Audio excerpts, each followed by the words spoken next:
जितना बरेली के बाजार में झुमका नहीं गिरा होगा उतना एसडीएम साहिबा कमांडेंट के प्यार में गिर गई। तो सो का जो बॉयफ्रेंड है ना, उसके खुद की अक्ल नहीं है, इसलिए आज दूसरे से ये प्रश्न कर रहा है। उसको तो एक चुरुक पानी में डूब के घर में दफन हो जाना चाहिए, उसको तो शकल नहीं दिखाना चाहिए, जो खुद न जाने कितनी महिलाओं का शोषण करके रखा। सारा क्रेडिट आलोक मौर्य को जाता है, जिसने दिन रात एक करके ज्योति मौर्य को पढ़ाया लिखाया, उसका लंच तक पैक किया उसने, उसका कपड़ा तक धोया।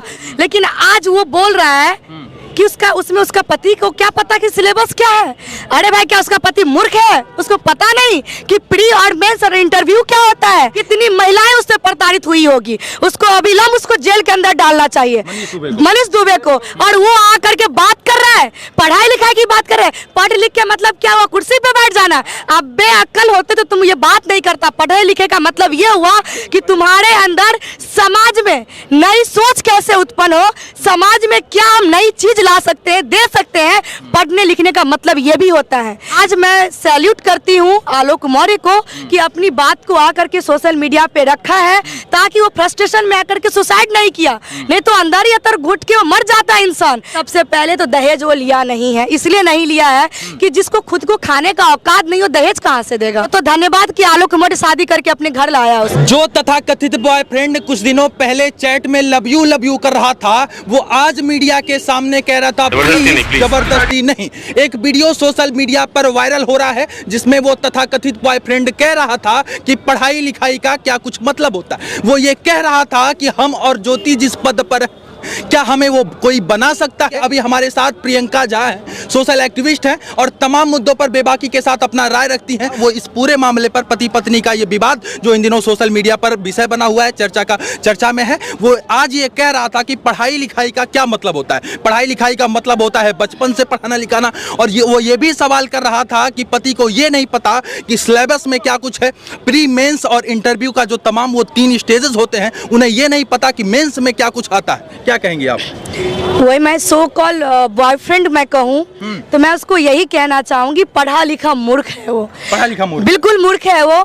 इसलिए मूर्ख है कि सबसे पहले तो मुझे ये अच्छा लगा कि आप उस इंसान के बारे में बात करने जा रहे हैं जो आज तक किया ही नहीं, खाली ज्योति मौर्य चल रहा था।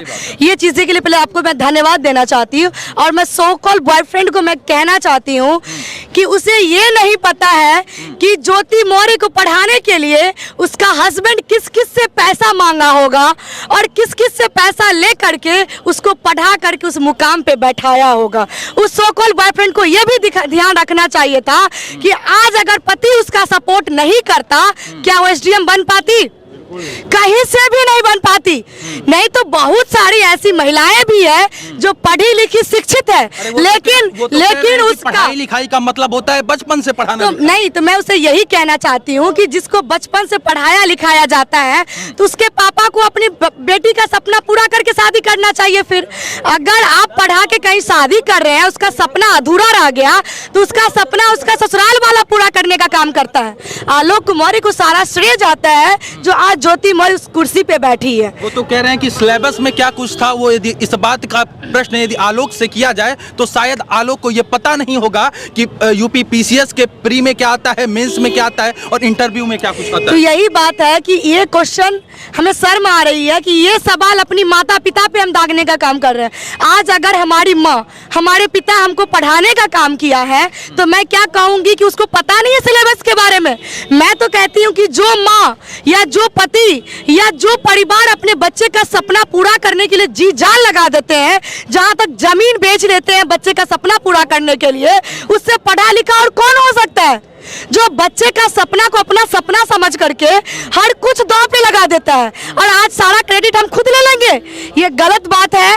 सारा क्रेडिट आलोक मौर्य को जाता है, जिसने दिन रात एक करके ज्योति मौर्य को पढ़ाया लिखाया, उसका सपना को अपना सपना समझ करके उसका लंच तक पैक किया, उसने उसका कपड़ा तक धोया, उसके खुद को पैसे नहीं था तो पैसा मांग करके कर्ज लेकर के अपने पत्नी को पढ़ाया।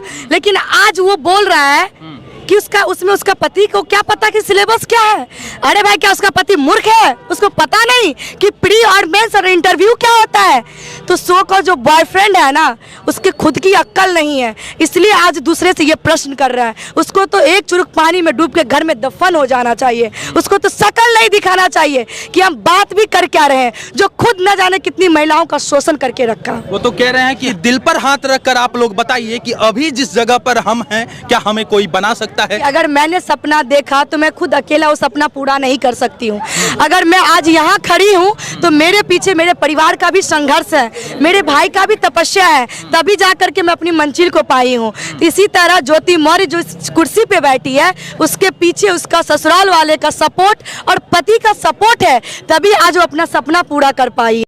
ज्योति और आलोक मौर्य के बाद एक और आ गया पति पत्नी और वो का मामला।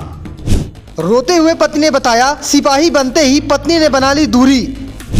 कहा उसे पढ़ाने के लिए बेच दी जमीन और खुद की प्राइवेट नौकरी। प्रयागराज के सफाई कर्मी आलोक मौर्य और पीसीएस अधिकारी ज्योति मौर्य का मामला लगातार सुर्खियों में बना हुआ है। ज्योति और आलोक के बीच आरोप प्रत्यारोप का दौर जारी है, तो वहीं दोनों एक दूसरे के खिलाफ अब कानून का सहारा भी ले रहे हैं। इस केस के सामने आने के बाद अब ऐसे कई मामले खुलकर सामने आ रहे हैं। एक मामला प्रयागराज से और सामने आ रहा है। ये मामला प्रयागराज से 50 किलोमीटर दूर मेजा के जरार गांव में सामने आया है। मिली जानकारी के मुताबिक यहाँ रहने वाले रविंद्र कुमार प्राइवेट नौकरी करते हैं, तो वहीं उनकी पत्नी यूपी पुलिस में सिपाही हैं। पीड़ित पति रविंद्र कुमार का कहना है कि उन्होंने अपनी पत्नी को खूब पढ़ाया लिखाया और उसको सपोर्ट किया। जब उसे उत्तर प्रदेश पुलिस में सिपाही की नौकरी मिल गई तो वो दूरी बनाने लगी। पत्नी के इस व्यवहार से पति इतना आहत हुआ कि वो अब गुमसुम सा रहने लगा। प्रयागराज के मेजा में रहने वाले रविंद्र कुमार की शादी साल 2017 में हुई थी। शादी के 1 साल तक पति पत्नी के बीच बहुत प्यार था। पति दूसरे प्रदेश में प्राइवेट जॉब करता था, वहीं पत्नी घर में रहकर पढ़ाई और सरकारी परीक्षा की तैयारी करती थी। मिली जानकारी के मुताबिक शादी के 1 साल बाद ही पत्नी का नाम यूपी पुलिस में सिपाही पद पर आ गया। इसके बाद ही पति पत्नी के रिश्तों में दरार आने लगी। पीड़ित पति रविंद्र कुमार का कहना है कि उन्होंने अपनी पत्नी के लिए सब कुछ किया, उसकी हर जरूरत को पूरी की।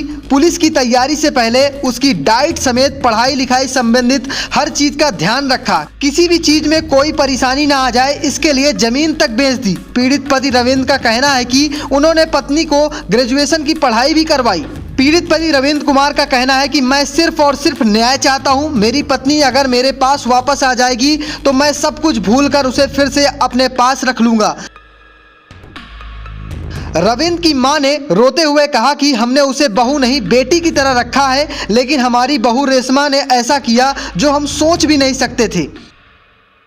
इस पूरे मामले में महिला सिपाही और रविंद्र की पत्नी रेशमा ने कहा कि मेरे पति द्वारा जो भी आरोप लगाए गए हैं वो सभी गलत हैं। पति ने कई बार मुझे मारा भी है, मैंने कभी ये सब किसी से नहीं बताया है। जब महिला सिपाही से पूछा गया क्या आप अपने पति के पास वापस जाएंगी, तो महिला सिपाही रेशमा ने कहा कि पति ने जो मुझे बदनामी दी है, क्या वो मेरी इज्जत वापस लौटा सकेंगे? अगर हाँ तो मैं उनके पास वापस चली जाऊंगी। फिलहाल ये मामला चर्चा का विषय बना हुआ शुरू कर दी है।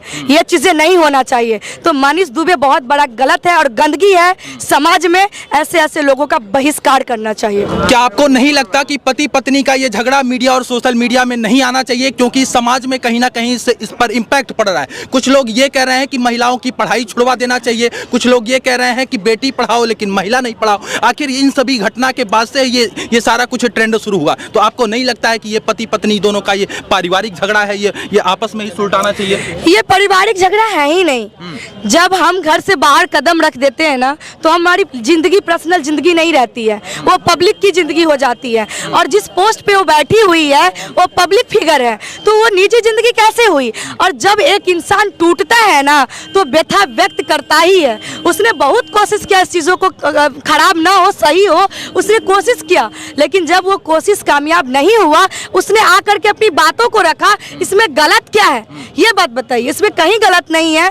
आज मैं सैल्यूट करती हूँ आलोक मौर्य को कि अपनी बात को आकर के सोशल मीडिया पे रखा है, ताकि वो फ्रस्ट्रेशन में आकर के सुसाइड नहीं किया, नहीं तो अंदर ही अंदर घुट के वो मर जाता है इंसान। अच्छा किया कि पब्लिक के सामने अपनी बातों को रखा, इसमें कहीं गलत नहीं है। जब हम प्रताड़ित होते हैं तो सोशल मीडिया पे रोने ढोने का काम करते हैं, और हमारे साथ पूरा समाज खड़ा खड़ा हो जाता है। और हम कहते हैं कि पुरुष प्रताड़ित कर रहा है, सही में करता भी है, लेकिन अगर मैं अभी की बात करूं तो जितना महिला प्रताड़ित होती है उतना पुरुष भी प्रताड़ित हो रहे हैं। तो ये नहीं होना चाहिए। आज अगर सोशल मीडिया पे अपनी बातों